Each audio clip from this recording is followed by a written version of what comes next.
নমস্কাৰ এটি গুৰুত্বপূৰ্ণ বাতৰিলৈ ষ্টুডিঅ'ৰ মজিয়াত মই ইকবাল দাস দেৰগাঁও সমজিলাস্থিত লথাগাঁৱৰ নিবাসী অৱসৰপ্ৰাপ্ত কৃতি শিক্ষক অতুল চন্দ্ৰ ঠাকুৰক গভৰ্ণৰ আসাম বৰিষ্ঠ শিক্ষক সন্মান বঁটা প্ৰদান নিউজ নাৰেক প্ৰতিবেদন দেৰগাঁৱৰ লথাগাঁৱৰ অৱসৰপ্ৰাপ্ত কৃতি শিক্ষক অতুল চন্দ্ৰ ঠাকুৰক গভৰ্ণৰ আসাম বৰিষ্ঠ শিক্ষক সন্মান 2025 প্ৰদান কৰা হয়।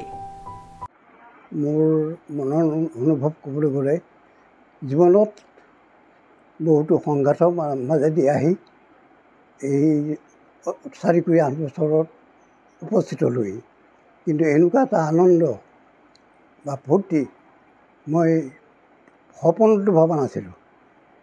কিন্তু মই মোৰ কৰ্তব্য পাঠ্যপুথি বা ছাত্ৰ ছাত্ৰীসকলৰ প্ৰতি যিখিনি কৰ্তব্য কৰিব লাগে মই কোনোদিনা তাৰ ব্যতিক্ৰম কৰা নাছিলোঁ।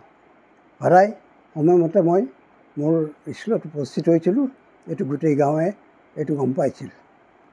তাৰোপৰি এই কথাটো গম পাই পেলাই মহোদয় জিলাধিপতি আহি পেলাই যেতিয়া মোক কমণ্ডল জনালে মই সপোন যেন লাগিছিল। মই ভাবি অতি এইটো এটা মোৰ স্মৰণীয় দিন বুলি ভাবি লৈছোঁ মই।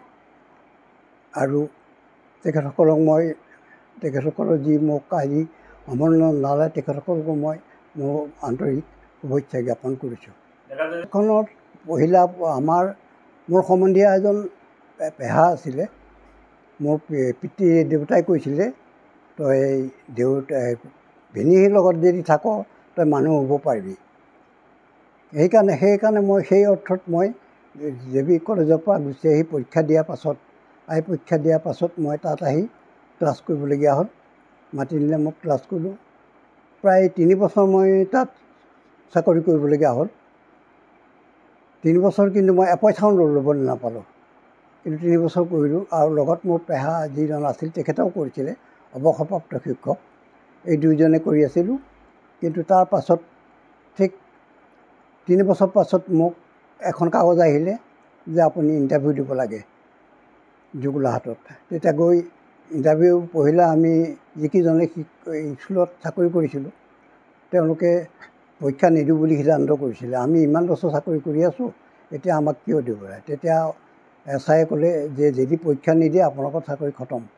গতিকে আপোনালোকে সদায় পঢ়াই আছে, গতিকে আপোনালোকে সুবিধা পাব, ফাৰ্ষ্ট চান্স পাব, পঢ়িব।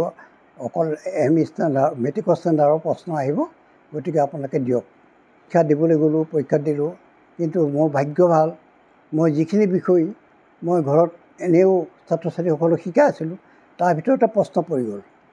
মোৰ আটাইকেইটা বিষয়ে মোৰ কমন পৰি গ'ল। আৰু তাত শেষত গৈ পৰীক্ষা শেষ হোৱাৰ পাছত প্ৰায় এমাহমানৰ পাছত মোলৈ ভাইবা আহিলে, কিন্তু ভাইবা অলৰেডি হৈ গ'ল। ভাইবাৰ মই কাগজখন 3 দিন পাছত পাইছোঁ। তেতিয়া গৈ ছেক্ৰেটেৰীক জনালোঁগৈ মই। তেতিয়া ছেক্ৰেটেৰীয়ে ক'লে এইটো DI-ক ক'লেগৈ। DI-য়ে ক'লে তেখেতে ভাইবা নিদিয়াকৈ তেখেত ফাৰ্ষ্ট হৈ আছে, তেখেতৰ পেপাৰ মোৰ ইয়াতে আছে, আপুনি চাওঁ বুলি চাব পাৰে, বৰ ধুনীয়া পৰীক্ষা কৰিছে।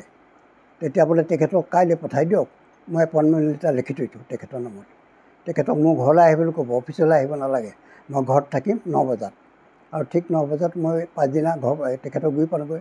তেখেতে ক'লে অঁ ঠিক আছে, ধুনীয়া স্বাস্থ্য, আপুনি ভাল হৈছে, আপোনাক ভাল পাইছোঁ, আপুনি এই নম্বৰটো লৈ যাওক অফিচত।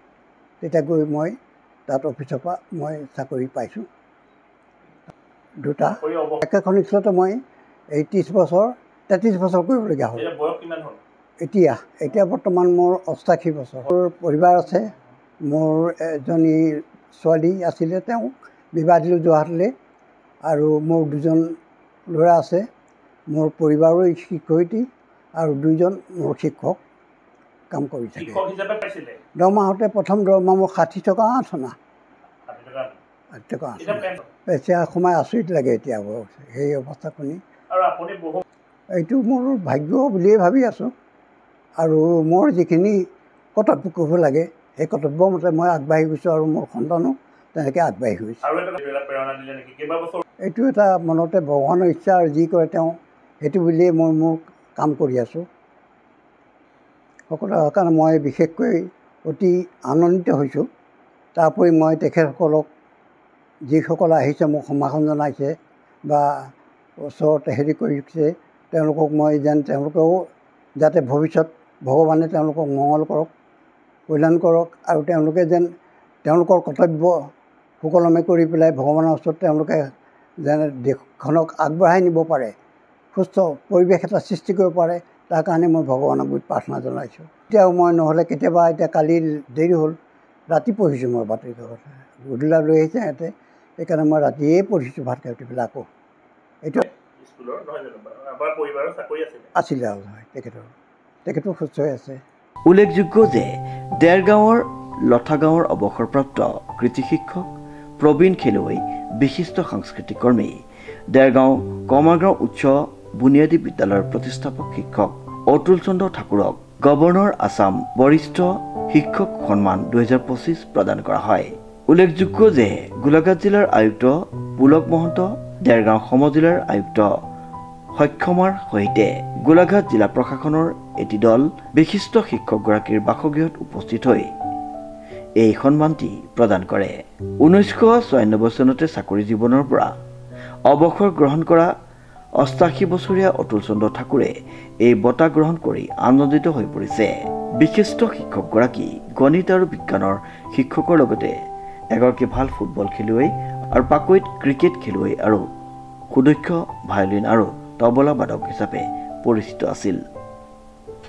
দেৰগাঁৱৰ পৰা নৱজ্যোতি ভৰালীৰ এক বিশেষ প্ৰতিবেদন, নিউজ নাও।